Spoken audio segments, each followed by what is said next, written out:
ఇక చంద్రబాబుకు అమరావతి బంగారు బాతు అని విమర్శించారు మాజీ మంత్రి కాకాని గోవర్ధన్ రెడ్డి. చంద్రబాబు దృష్టంతా కమిషన్ల మీదే ఉంటుందన్నారు. మావిగన్ అనగానే చంద్రబాబులో వణుకు మొదలైందన్నారు. చంద్రబాబు యొక్క ఆలోచన విధానం మీరు గమనించండి.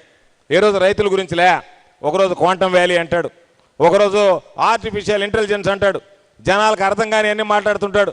వీటన్నిటితో పాటు గతంలో పోలవరం సోమవారం అన్నాడు, అది ఎట్టా అటకెక్కి వెళ్ళిపోయింది. ఇప్పుడు మళ్ళా అమరావతి అని చెప్పి ఎత్తుకున్నాడు.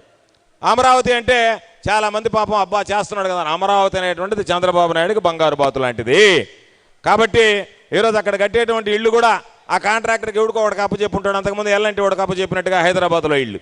కాబట్టి చంద్రబాబు నాయుడు ఆలోచన విధానం అంతా ఏంటంటే చుట్టూ కొట్టేసినటువంటి భూములకు రేటు రావాలనుకున్నాడు. ఏ రోజైతే జగన్మోహన్ రెడ్డి గారు మావిగన్ అనేటువంటి మాట జగన్మోహన్ రెడ్డి గారి గొంతుకుండా వచ్చిందో వెంటనే చంద్రబాబులో ఈరోజు వణుకు మొదలైంది. కాబట్టి అందరి చేత ఏదో ఒక విధంగా అసహ్యమైనటువంటి మాటలు మాట్లాడి దాడి చేయించేటువంటి పరిస్థితి.